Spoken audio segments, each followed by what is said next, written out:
dimanche, mesdames et messieurs, bonsoir. D'abord, les titres. Fin de la mission ce dimanche, les membres du Conseil de sécurité des Nations Unies, ils ont eu des entretiens avec les autorités du pays, dont Joseph Kabila. Un deuil national de 3 jours décrété en mémoire des victimes du drame survenu samedi matin à Kinshasa dans le Congo central. Merci de continuer à nous faire confiance et vous avez toujours.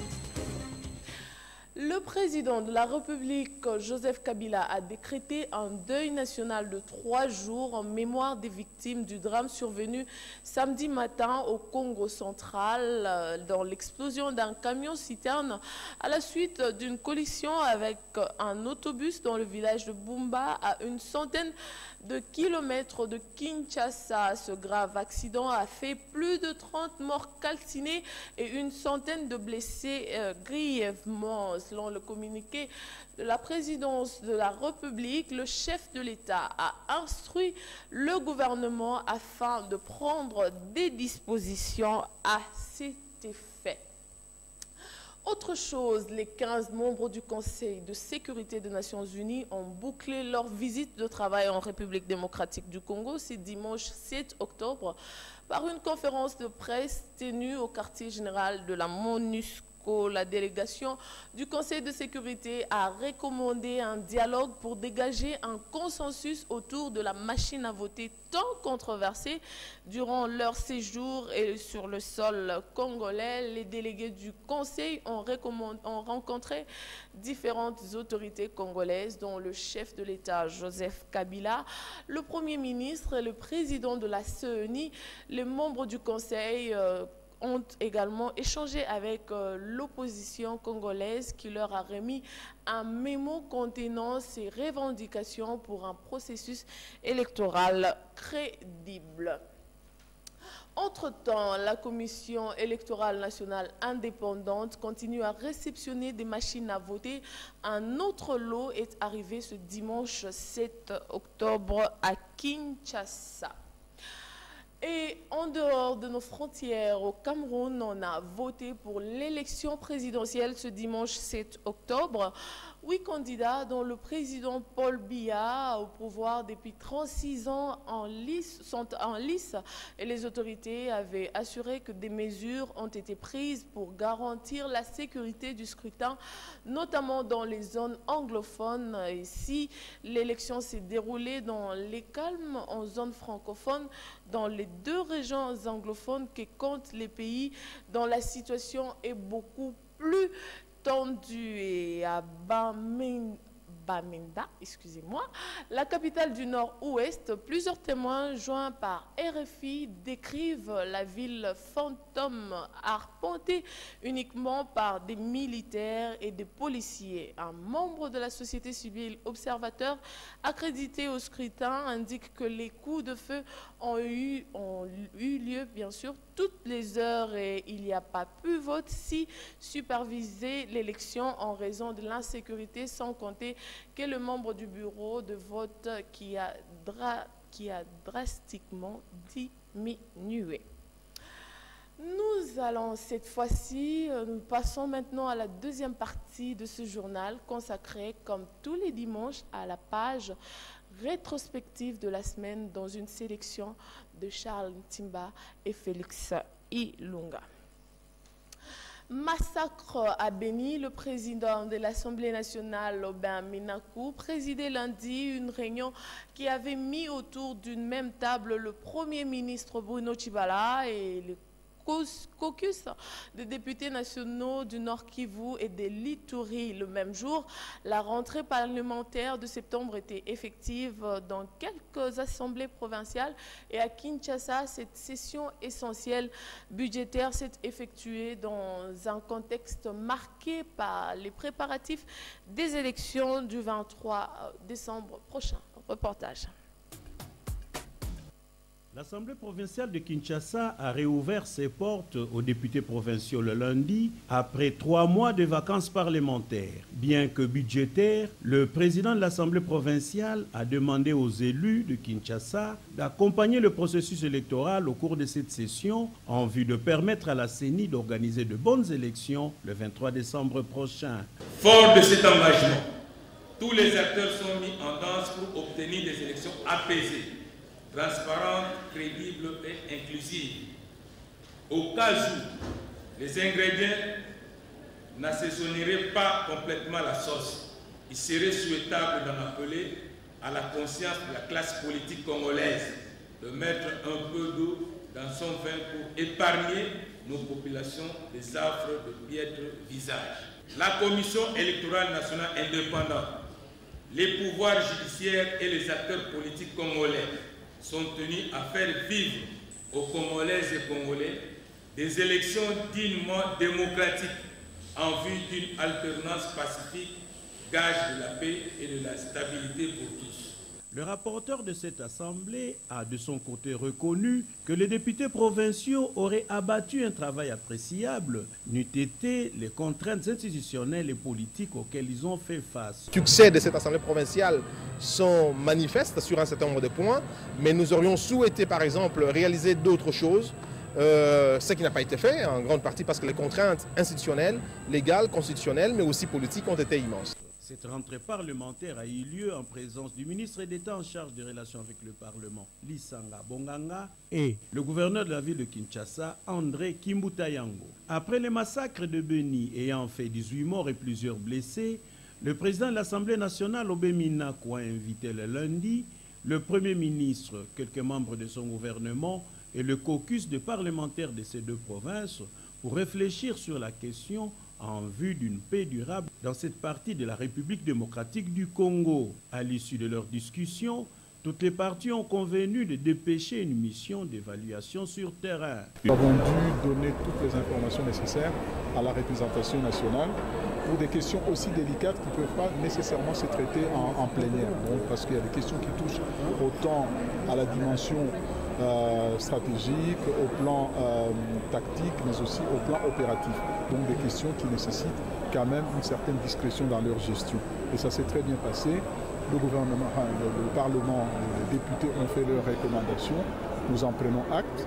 La principale retombée de cette séance, c'est que nous avons mis en place un groupe de travail qui va approfondir dans les jours qui viennent la question afin de descendre sur le terrain pour trouver des solutions durables. Il a aussi été décidé qu'une cellule technique soit mise en place pour le suivi des recommandations. D'ici là aussi, même pas plus tard que demain, il y aura une cellule technique et gouvernement assemblée pour pouvoir mettre en musique toutes ces différentes recommandations et les différentes options qui ont été prises. Le vœu de toutes les parties est que des solutions rapides soient trouvées. Et des tractations sont en cours au sein de l'opposition congolaise pour désigner un candidat commun. Le choix d'un candidat unique de l'opposition qui devra faire face au candidat du Front commun pour le Congo, c'est aussi le souhait d'une frange de l'opposition publique émis mardi à Kinshasa. La suite en images. Un candidat a un programme commun. Tel a été le vœu des candidats présidents de la République de l'opposition qui se sont, le 29 septembre dernier, adressés à la population au cours d'un meeting à Kinshasa. Adolfo Muzito, Jean-Pierre Bemba et Moïse Katumbi, candidats exclus à la course, ont souhaité que ces discussions passent à la vitesse supérieure. Mais quel est le profil de ce candidat? Quelques Quinois répondent. Nous voulons l'opposition donne un candidat unique. Mais c'est lui qui doit donner les pourboires au peuple congolais. Et lorsqu'on parle de pourboires, on parle de transport, éducation, santé et quotidien de la population. Le profil d'un candidat commun de l'opposition, il doit premièrement être aimé, que toute la population donne son aval pour ce dernier. Et en début de cela, il doit aussi être compétent. Parce qu'on peut être aimé, mais sans la compétence, cela ne vaut. Cette candidature se jouera entre Félix Tshisekedi, Vital Kamerhe, Martin Fayulu, Freddy Matungulu. Quand nous voyons, quand on était là-bas au meeting, on a vu que celui qui tenait la pression, c'était Félix Tshisekedi. Bon, on voyait que les autres là parlaient sur lui. Bon, quant à moi, j'aimerais qu'on lui donne un peu confiance, qu'il soit comme candidat, comme de l'opposition. Pourquoi pas Vital Kamerhe a son projet de société? Bon, de toutes les façons, Vital Kamerhe, oui. C'était aussi un bon candidat, mais par rapport à Félix Tshisekedi, nous voyons maintenant l'ancrage de Félix par rapport à l'ampleur de l'UDPS. Bon, ça c'est mon choix personnel, hein. Je ne peux pas voir les autres, mais moi je préfère Tshisekedi. Et le mercredi, le Premier ministre Bruno Tshibala a déposé au Parlement le projet de budget 2019 chiffré à 6 milliards de dollars américains. Et le même mercredi, le collectif de 7 candidats président de la République tenait une déclaration. Ils avaient aussi, eux, rejeté la machine à voter. Reportage. Évalué à près de 6 milliards de dollars américains, le projet de loi de finances exercice 2019 a été déposé le mercredi 3 octobre au bureau de l'Assemblée nationale par le Premier ministre Bruno Tshibala. Faisant d'une pierre deux coups, le chef du gouvernement a par la même occasion déposé le projet de loi portant reddition de comptes exercice 2017. Il s'est fait accompagner du ministre du Budget Pierre Kangoudia, celui des Finances Yav Moulang et celui des relations avec le Parlement, Lisanga Bonganga. Comme des traditions, je viens de déposer ces jours au bureau de l'Assemblée nationale le projet de loi de finances de l'exercice 2019 ainsi que celui de la reddition des comptes pour 2017. Pour les détails, je vous demande de patienter et d'attendre la plénière qui sera consacrée à l'examen de ce texte, étant entendu, primeur est réservée à la représentation nationale. Les chiffres qu'on peut vous les donner, c'est 10 milliards et 10 352,3 milliards de francs congolais. Voilà. En recette comme en dépense, c'est toujours présenté en équilibre. 7 candidats à la magistrature suprême du pays, réunis dans un collectif, ont stigmatisé la politique sélective appliquée par le gouvernement en faveur du candidat du FCC. Marie-Josée Ifoku, Sylvain Maurice Macheke, Théodore Ngoïlunga, Yves Punga, Gabriel Mokia, Seth Kikouni et Rajabo Tebabo ont jugé impérative la tenue des scrutins le 23 décembre prochain, conformément au calendrier électoral de la CENI, tout en ne se disant pas prêt à cautionner les irrégularités qui entachent le processus électoral. Nous, les candidats présidents de la République, protestons énergiquement contre la prise en otage de la RTNC par les pouvoirs en place, faisant de cette institution publique un instrument de propagande des actions d'un seul regroupement politique, en l'occurrence le Front commun pour le Congo. Nous protestons également contre le refus par la RTNC de couvrir et de diffuser les manifestations publiques comme celle-ci. Nous demandons à la Commission nationale électorale indépendante d'élaguer du fichier électoral des électeurs fictifs, au chef de l'État et au gouvernement de retirer aux candidats du FCC les véhicules de la police et des forces armées avec gyrophare et son personnel, ou sinon de doter tous les candidats présidents de la République des mêmes moyens immédiatement et d'interdire aux membres du gouvernement et aux autorités provinciales, urbaines, municipales et locales, entre autres les gouverneurs des provinces, de faire campagne en se servant de leur position de force et des moyens de l'État en faveur du candidat du FCC, et nous demandons l'interdiction à toutes les institutions publiques, dont les universités, en particulier l'université de Kinshasa, de se mettre au service du candidat du front du FCC. Et par rapport à l'accès à la RTNC dénoncé par le collectif de 7 candidats, la mouvance présidentielle a réagi. C'est une question de bon sens. Aujourd'hui, nous sommes dans un parti, nous sommes dans une coalition qui est le Front commun pour le Congo, qui a plusieurs candidats. La RTNC, c'est une chaîne publique. Il est tout à fait normal, il y a une grille tarifaire. Et par rapport à cette grille tarifaire-là, ceux qui ont les moyens payent pour faire passer leurs éléments en temps réel. Tout celui qui est candidat président de la République ou candidat à tout autre niveau électoral a le loisir d'aller, de payer et de faire passer ces éléments. Quel est le candidat qui est parti, qui a payé pour des éléments à diffuser qu'on n'a pas diffusés? Il n'y en a aucun. Donc arrêtons d'aller dans des faux fouillants. Nous, du côté du PPRD, FCC, on s'est organisé pour les élections parce que nous tenons à ce que ces élections-là se réalisent et se réaliseront le 23 décembre. Tout ça, ce sont des faux fouillants de ceux qui sont dans l'impréparation, des gens qui ne sont pas prêts à affronter ces élections. Et le jeudi, la Commission électorale nationale indépendante avait convié les 21 candidats présidents de la République à une réunion et au menu de la rencontre, l'évaluation du processus électoral. La suite en images.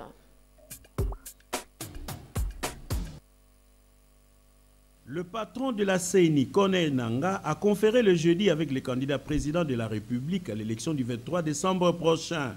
Réunion très attendue dans le milieu politique du pays au regard des divergences profondes entre la CENI et une bonne frange des candidats présidents, notamment sur la machine à voter et le fichier électoral.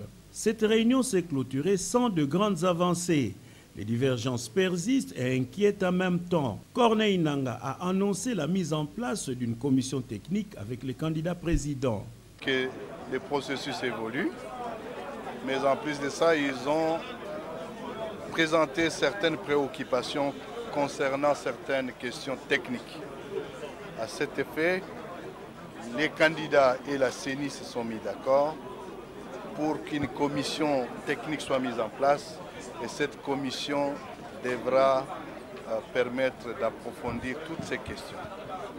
Le tout dans le but de concilier les impératifs, certes techniques de faire adhérer tout le monde au processus, mais aussi de faire en sorte que le 23, l'élection se tienne. C'était le premier tête-à-tête entre Corneille Nangaa de la CENI et le candidat à la course présidentielle. Vital Kamerhe, Emmanuel Ramazani Shadari, Martin Fayulu et autres étaient présents. Par contre, Félix Tshisekedi et Kiki Mulumba ont été représentés.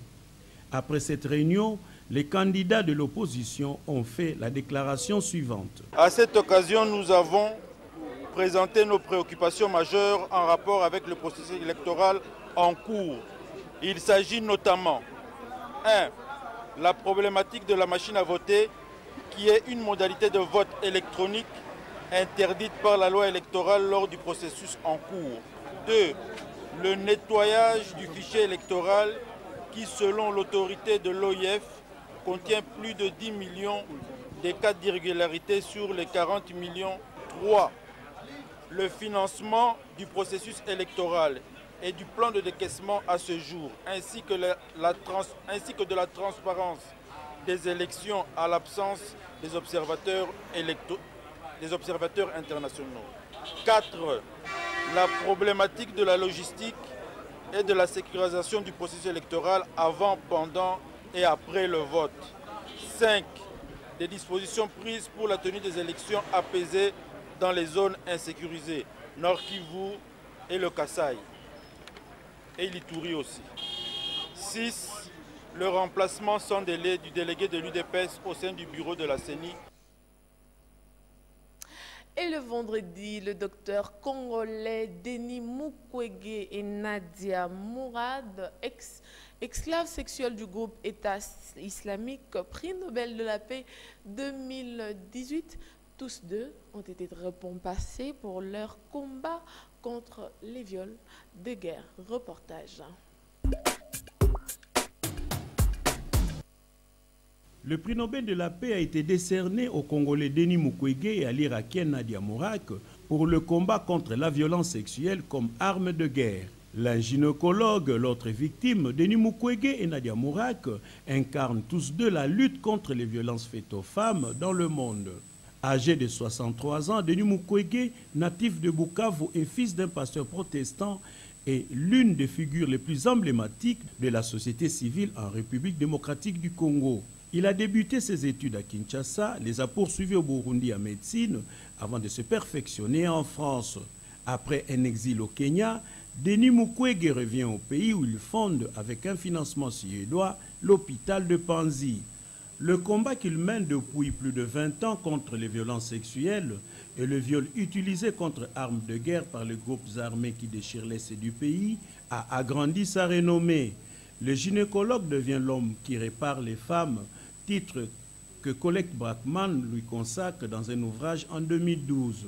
Reconnu comme l'un des spécialistes mondiaux du traitement du fistule, Denis Mukwege a à ce titre reçu un doctorat honoris causa de l'université d'Umaya en octobre 2010 en Suède. Il a défendu avec brio sa thèse de doctorat en 2015 à l'université libre de Bruxelles. Denis Mukwege est également chevalier de la Légion d'honneur en France, prix du droit de l'homme des Nations Unies en 2008, prix d'Holostom la même année. Denis Mukwege a reçu plusieurs prix pour sa lutte sans désemparer contre la violence sexuelle comme arme de guerre. Il est le premier Congolais à recevoir le prix Nobel de la paix dans toute son histoire. Et ce n'est qu'un rappel, la délégation du Conseil de sécurité qui a bouclé sa mission aujourd'hui a échangé hier avec le président de la République ainsi que d'autres autorités. On écoute Florence Marchal, porte-parole de la MONUSCO en République démocratique du Congo, sur le programme de cette journée. La délégation des 15 pays membres du Conseil de sécurité est dans nos murs depuis le vendredi 5 octobre dernier. Cette délégation séjourne à Kinshasa jusqu'aujourd'hui dimanche pour évaluer la mise en œuvre du mandat de la MONUSCO et pour discuter du processus électoral en cours avec les différents acteurs politiques de la société civile en République démocratique du Congo. Mais quel a été son programme de samedi? Alors, aujourd'hui, ils ont eu une réunion ce matin avec des représentants du gouvernement congolais et aussi donc à l'hôtel du gouvernement avec le Premier ministre notamment et le vice-premier ministre, ministre de l'Intérieur. Ensuite, ils ont rencontré les principaux partis de l'opposition. Avec lesquels ils ont échangé pendant 1h30. Et là, ils sortent d'un déjeuner de travail avec une délégation de la SENCO. La SENCO. Voilà. Et là, ils s'apprêtent à rentrer dans une réunion avec la société civile. Et qu'à retenir pour le reste du programme, la journée de demain par exemple? Demain, ça va être essentiellement des réunions internes sur le mandat de la MONUSCO, avec les agences et programmes des Nations Unies. Les réunions externes sont quasiment toutes aujourd'hui. Et voilà, c'est la fin de cette édition. Merci, mesdames et messieurs, de votre fidélité et très bonne suite de programmes sur nos antennes. Au revoir.